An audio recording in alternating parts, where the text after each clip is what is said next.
Assalamualaikum warahmatullahi wabarakatuh.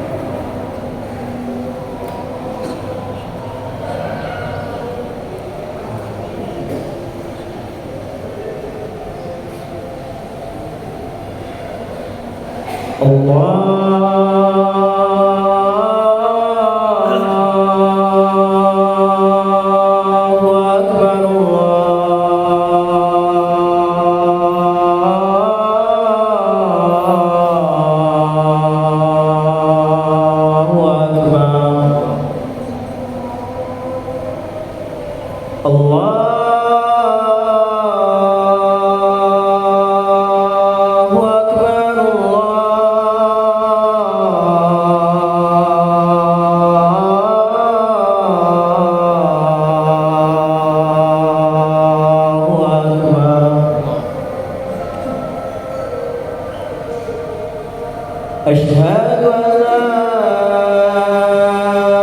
ilaha illallah.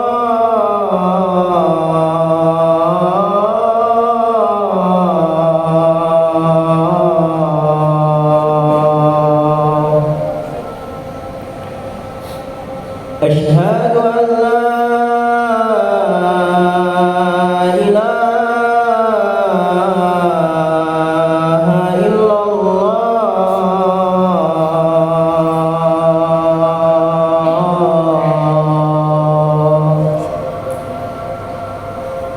Asyhadu anna Muhammadar Rasulullah.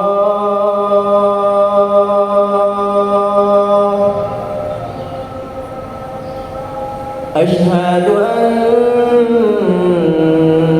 Muhammadar Rasulullah.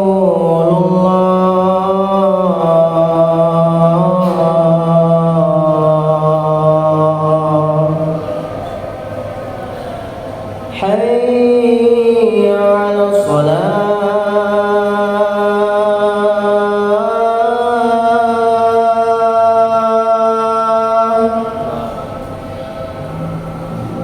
Hayya 'alas shalah.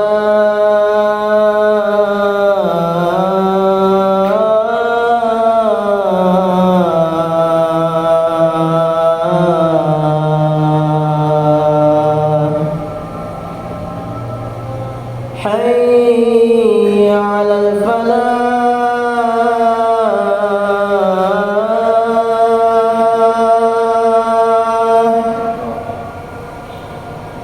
Hayya 'alal falah.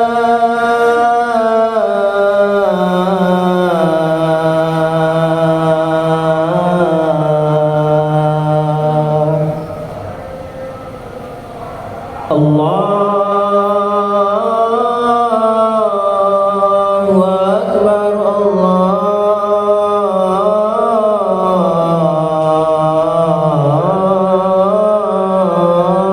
Akbar. La ilaha illallah.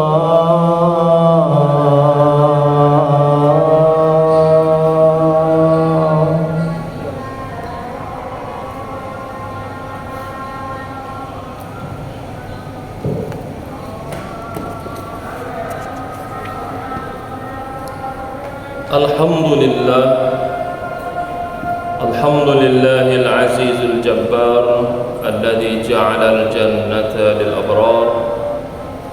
Walhamdulillahil wahidil qahhar alladzi ja'ala an-nara lil fujjar. Wassalatu wassalamu ala akramil khalqil mab'utsil mukhtar Sayyidina Muhammadin sallallahu alaihi wasallam wa huwa khairul abrar wa ala alihi al-athhar wa ashabihi al-akhyar wa man tabi'ahu bi ihsanin ila daril qarar. Fa ya ayyuhal hadirun al-muttaqun al-abrar, usikum wa iyaya nafsi bi taqwallah واتقاء كل الفتن والأشرار اتقوا الله حق تقاته تموتن إلا وأنتم مسلمون واعلموا بأن التقوى هو سر السعادة في الدين والدنيا والآخرة. صدق الله صدق رسوله الكريم ونحن على ذلك من الشاهدين والشاكرين وبعد. Ma'asyiral muslimin rahimakumullah, bersama kita baru melewati kebahagiaan memperingati kemerdekaan kita. Tepat sudah seminggu, 1 pekan kita sudah melewati itu. Maka tentulah kita harus bersyukur atas nikmat yang telah Allah anugerahkan kepada kita, yang dalam Islam disebut dengan nikmat kebebasan menjalankan apa yang kita inginkan dengan tidak bertentangan dengan syariat dan ketentuan agama kita. Tapi lebih dari itu, marilah sama-sama kita bersyukur kepada Allah Subhanahu wa taala atas nikmat kualitas keimanan, atas nikmat keberlangsungan keislaman kita yang sampai saat ini Allah masih teguhkan dalam diri kita. Kenapa kualitas keimanan ini penting kita syukuri? Karena ternyata tidak semuanya orang punya kualitas keimanan yang sama. Tidak semua orang punya interval keimanan yang sama, berbeda satu sama lainnya sesuai dengan kondisi dan keadaan. Yang kedua, kenapa kita bersyukur atas keberlangsungan keislaman kita? Karena sampai saat ini Allah masih berikan kita keleluasaan, kebebasan dan kenyamanan untuk melaksanakan perintah Allah, di mana di tempat lain atau negara lain yang sedang berkonflik tidak ada sedikit pun kenyamanan dan ketenangan dalam beribadah kepada Allah Subhanahu wa taala. Itu patut kita syukuri.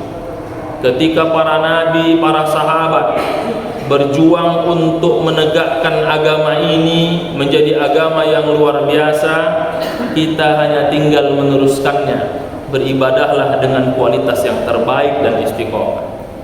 Ketika para pendahulu kita berjuang untuk menegakkan negara ini merdeka, kita meneruskannya dengan bersyukur bagaimana menjadikan kemerdekaan ini mampu membuat kita merdeka dari hal-hal yang tidak baik menuju hal-hal yang baik.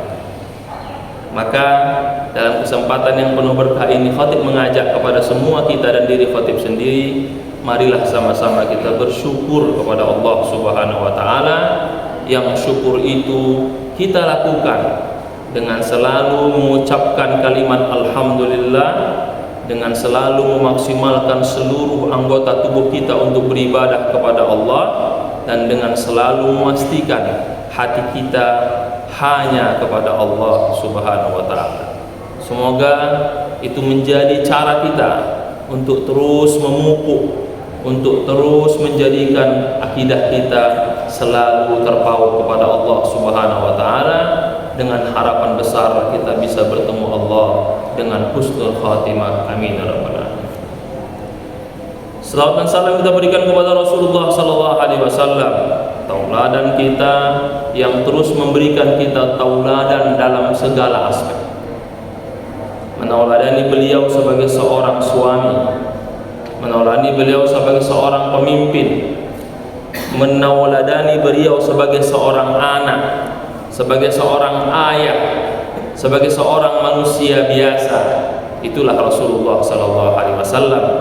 Maka Allah dalam salah satu firman-Nya mengatakan, a'udzubillahi minasyaitonir rajim, laqad kana lakum fi Rasulillah uswatun hasanah.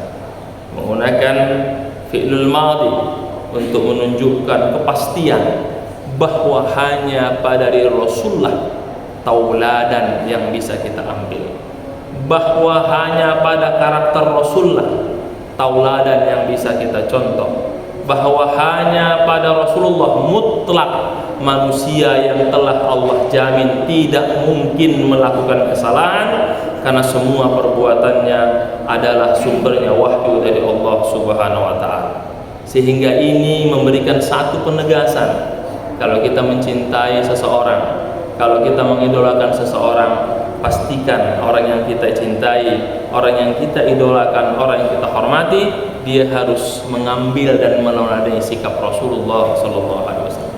Mudah-mudahan Allah berikan kita kemampuan dan keteguhan hati untuk selalu menambah wawasan kita, mengembangkan pemahaman kita agar dapat memahami sunnah-sunnah Rasul ini dengan cerdas, menjalankannya dengan penuh keistiqomahan, dengan harapan besar kita mendapatkan syafaatnya di yaumil mahsyar kelak. Amin ya rabbal alamin. Ma'asyiral muslimin rahimakumullah. Dalam kitab Wasaya Rasul yang dikarang oleh Syekh Muhammad Bakar Ismail, yang merupakan syarah dari 200 hadis Rasulullah SAW tentang kehidupan bermasyarakat dan bersosial, beliau mengambil salah satu hadis pada hadis ke-53 terkait pentingnya terhindar dan menghindari doa orang-orang yang terzalimi. An Abdullah ibn Abbas radhiyallahu anhuma anna Rasulullah sallallahu alaihi wasallam ba'atsa Mu'adhan ila al-Yaman faqala ittaqi da'watal mazlum fa innaha laysa bainaha wa bainallahi hijab. Rawahu al-Bukhari wa Tirmizi wa Abu Dawud. Dari Abdullah bin Abbas, semoga Allah meridhai keduanya, meridhai Abdullah bin Abbas dan meridhai bapaknya Abbas bin Abdul Muttalib, meriwayatkan bahwa Rasulullah SAW mengutus sahabat bernama Mu'az bin Jabal untuk menjadi pemimpin kepala perwakilan di Yaman.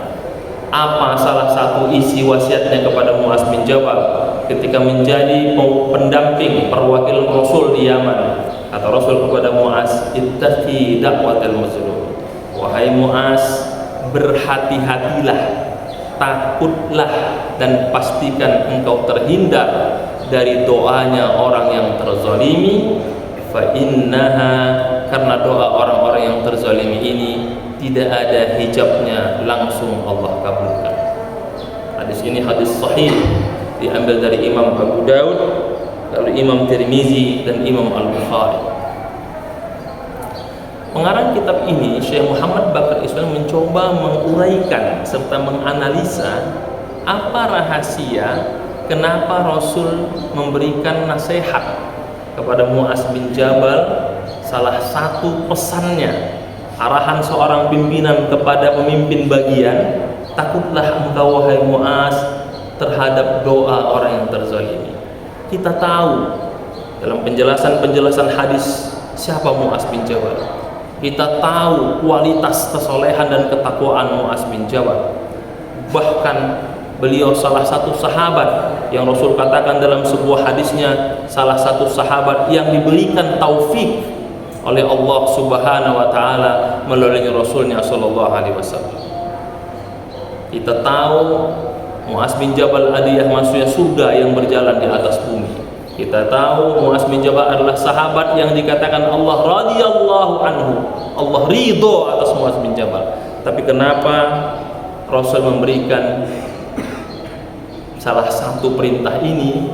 Karena Rasul ingin mengajak kepada kita semua, kalau seorang Mu'az bin Jabal, kapasitas sahabat yang sangat luar biasa, ketakwaan dan kesalehannya, punya potensi untuk menzolimi orang lain. Bisa jadi dengan kebijakannya, bisa jadi dengan suruhannya, bisa jadi dengan sikapnya, bisa jadi dengan keputusannya, bisa jadi dengan penerapan penegakan hukumnya, berpotensi menzolimi orang lain sehingga orang akan berdoa untuk kehancurannya. Apalagi kita yang kualitas ketakwaannya jauh dengan sahabat Mu'az bin Jabal. Kalau Mu'az bin Jabal saja adalah seorang sahabat yang punya potensi, ketika dia memutuskan sesuatu berdasarkan masukan dari bawahannya, ketika dia mengambil kebijakan berdasarkan observasi dan naskah yang telah diteliti oleh bawahannya, atau dia melihat langsung berpotensi menzalimi orang lain, apalagi kita yang belum dikatakan sebagai manusia surga, dia yang berjalan di atas bumi, sangat besar untuk melakukan kezaliman. Maka Rasul memberikan peringatan untuk kita dan untuk semuanya melalui hadis ini, takutlah kalian dalam hal apapun terhadap doa orang-orang yang terzolimi, karena ketika dia berdoa kepada Allah tidak ada hijabnya dan Allah langsung kabulkan. Lalu hadis ini diperkuat dengan hadis yang lain yang diambil dari Imam Ahmad dalam kitab Musnadnya. Dia mengatakan dakwatul mazlum, doa orang yang terzolimi, wa in kana kafiran, kalau dia non muslim, laisa dunaha hijab, tidak ada pembatasnya. Sahabat bertanya, ya Rasulullah, kenapa Allah kabulkan padahal dia tidak seagama dengan kita? Kata Rasulullah, terkait akidahnya nanti ada hisabnya pada hari kiamat, tapi terkait kezalimannya aku yang akan langsung mengijabah karena dia terzolimi.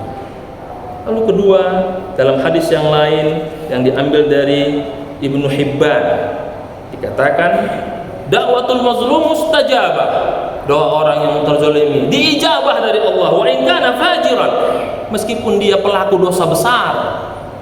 Bertanya, wahai Rasulullah, kenapa dikabulkan? Jelas-jelas dia pelaku maksiat, pelaku dosa besar, orang-orang tahu siapa orangnya. Kata Rasul, fa fujuruhu syai'un wa mazlumuhu syai'.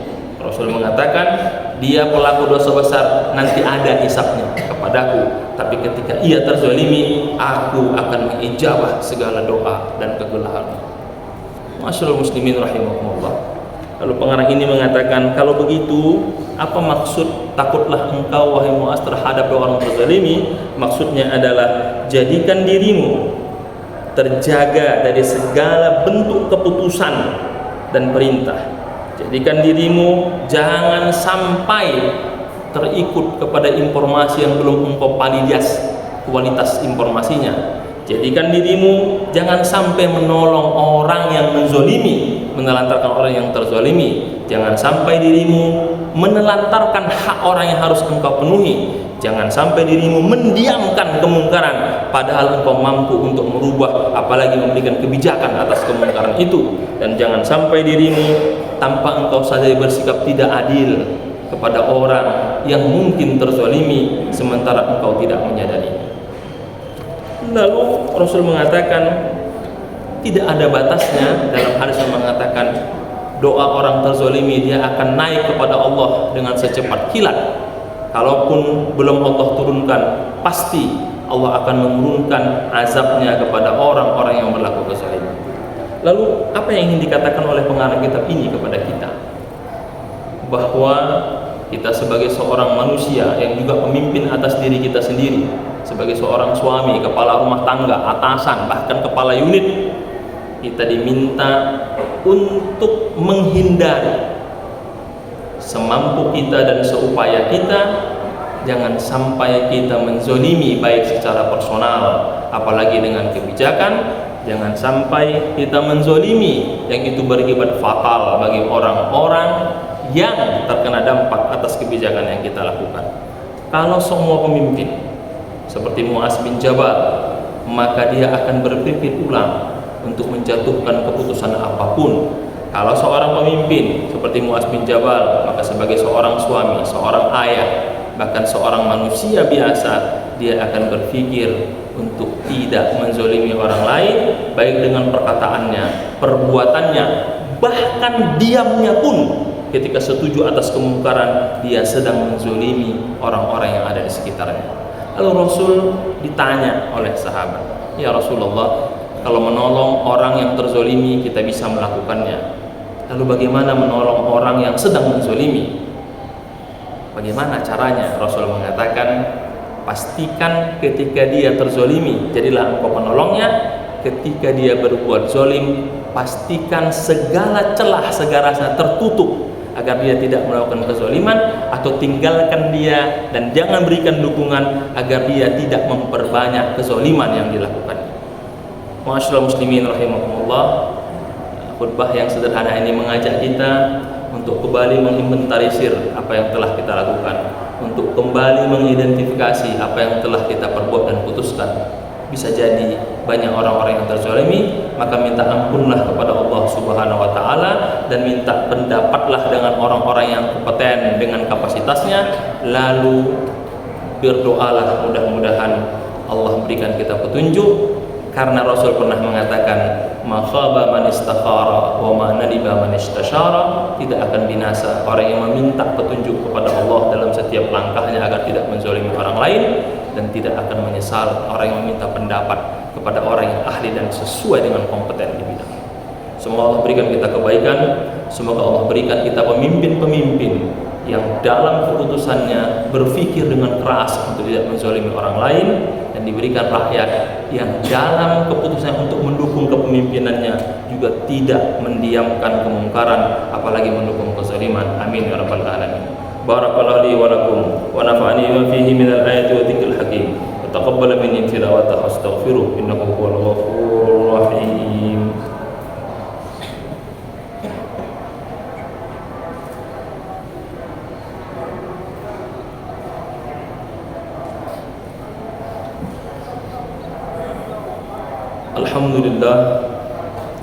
Alhamdulillahilladzi an'amana bi ni'matil iman wal islam. Alhamdulillahilladzi faddalana bi dinil islamil mubin. Wassalatu wassalamu ala asyrafil anbiya'i wal mursalin, khataman nabiyyin Muhammadin sallallahu alaihi wasallam wa ala alihi wa ashabihi wa man ihtada bi hadihi wa tamassaka bi sunnatihi ila yaumiddin. Faya ayyuhal hadirun al-muttaqun, usikum wa iyaya nafsi bittaqwallah. Fattaqullaha haqqa taqwah. Fattaqullaha fi aqwalikum wa af'alikum wa qulubikum la'allakum tuflihun. Qala Rasulullah sallallahu alaihi wasallam, ittaqillaha haitsuma kunta wa adbi sayyi'atal hasanata tamhuha wa khaliqin nasa bi khuluqin hasan. Wa qala ta'ala fi kitabihil karim, a'udzu billahi minasy syaithanir rajim. Bismillahirrahmanirrahim. Innallaha wa malaikatahu yusholluna 'alan nabi ya ayyuhalladzina amanu shallu 'alaihi wa sallimu taslima. Allahumma shalli 'ala Muhammad wa 'ala ali Muhammad kama shallaita 'ala Ibrahim wa 'ala ali Ibrahim, wa barik 'ala sayyidina Muhammad wa 'ala ali sayyidina Muhammad kama barakta 'ala sayyidina Ibrahim wa 'ala ali sayyidina Ibrahim fil 'alamin innaka Hamidum Majid. Allahumma ighfir lil muslimina wal muslimat wal mu'minina wal mu'minat al ahya'i minhum wal amwat innaka sami'un qaribun mujibud da'awat wa ya qadiyal hajat. Rabbana zalamna anfusana wa illam taghfir lana wa tarhamna lanakunanna minal khasirin. Allahumma akrimna bit taqwa wal istiqamah wa aminna bil ilmi wal amanah wa zayyinna bil hilmi wal qanaah wa jammilna bil afiyati was salamah wa khtim lana bi husnil khatimah waj'al akhir mautana wa ahlina bi qawli la ilaha illallah innaka la tukhliful mi'ad. Rabbana atina fid dunya hasanah wa fil akhirati hasanah wa qina adzaban nar. Walhamdulillahi rabbil alamin. Ibadallah, Allah ya'muru bil adli wal ihsan wa ita'i dzil qurba wa yanha 'anil fahsya'i wal munkar wal baghi ya'izukum la'allakum tadhakkarun. Udhkurullaha yazkurkum was'alu min fadlihi wa la dzikrullahi akbar. Aqimis shalah. Allah